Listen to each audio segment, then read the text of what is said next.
Have you ever wondered why the southern hemisphere feels so empty compared to the north? This is our blue planet, floating in the vast expanse of space, where we are all born and where we will eventually die. During our lifetimes, we have seen the map of Earth many times. But have you ever noticed something strange on this map? Well, if you observe closely, you'll find that most of the Earth's continents are in the northern hemisphere, while the southern hemisphere appears almost empty. In fact, out of Earth's 7 continents, 5 major ones are in the northern hemisphere, whereas only 2 continents are in the southern hemisphere. But why is Earth's geography like this? Why is the southern hemisphere so empty? Is there a scientific explanation behind it? So, hello guys, you are watching Brain Bargain, and let's get started with a new episode.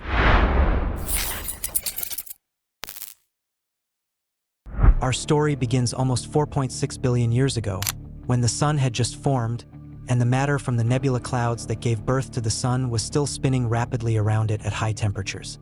Many heavy particles in this matter combined to form small planetary cores. After the formation of these newborn planet cores, they began to rapidly attract matter from the surrounding accretion disk due to gravity.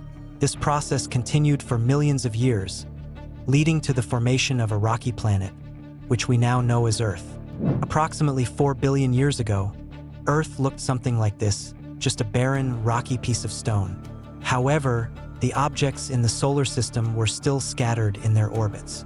During this time, Earth's strong gravity pulled in many asteroids, which collided with the planet, bringing heavy metals like iron, gold, and silver that we use in industries today.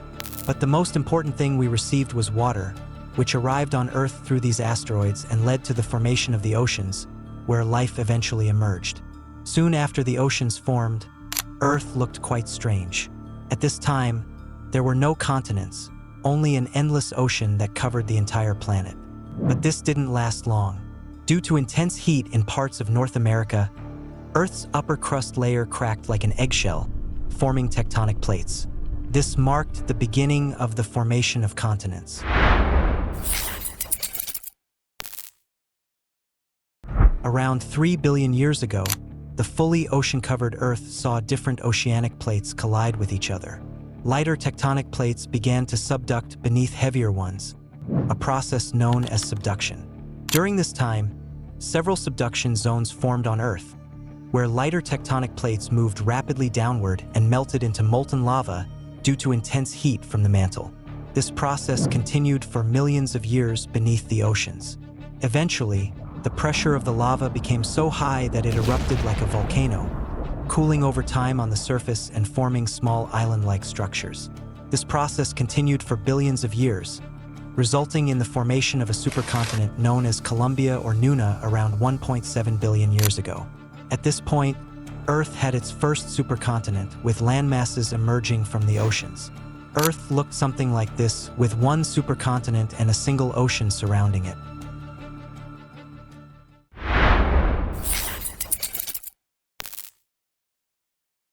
However, the movement of tectonic plates continued, causing this supercontinent to eventually break apart. Over time, Earth repeatedly joined and broke apart these continental fragments. According to recent research, the most recent supercontinent formed about 299 million years ago, covering half of Earth's surface. Scientists named it Pangia, with a single ocean surrounding it called Panthalassa. But as I mentioned before, the movement of tectonic plates is ongoing, leading to the formation of new continents and oceans. For instance, India broke away from the African part of Pangia and later collided with Asia, creating the Himalayas, a process that is still continuing. But the question is, why did the continents break apart and end up mainly in the northern hemisphere? And why is the southern hemisphere so empty?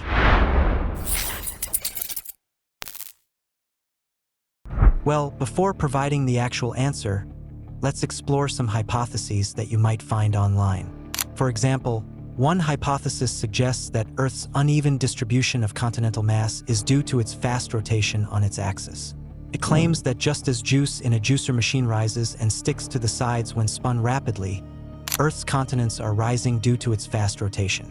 This might sound logical, but as a science enthusiast, I can clarify that this is not the case.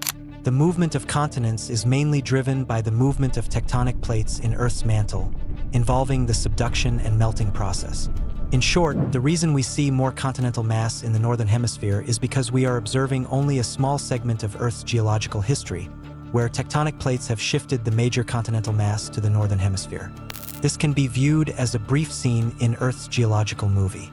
We are paying so much attention to it because we are currently on Earth. If we were observing from a different time, our question might have been why Pangia's 70% mass was in the southern hemisphere and why the northern hemisphere was so empty. Similarly, if we look at Earth a few million years from now, we might see a completely different image where the shapes of continents have changed again. The process of continents breaking apart and forming supercontinents has played a major role in the evolution of life on Earth.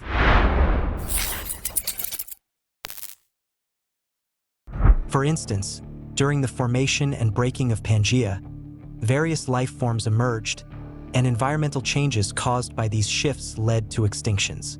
The changing geography of Earth influenced environmental changes, including ice ages where continents were covered in thick ice sheets. Over time, as Earth warmed, this ice melted, and the evolution of human life was impacted positively. For example, during the breaking of Pangia, the Great Rift Valley in Africa was formed, which created a unique environment that prompted the evolution of human ancestors' brains. This evolution led to the development of humans as the most intelligent beings on Earth, as we have not yet found evidence of intelligent life elsewhere in the universe.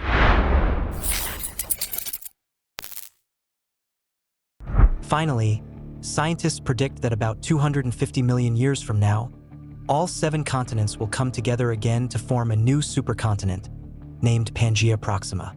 All the oceans will merge into a superocean surrounding this new supercontinent. Although we might not be alive to witness this change, it's an interesting prospect. I hope this video answered your questions and helped you understand why most continents are in the northern hemisphere. If you learned something new from this video, please like and share it with your friends.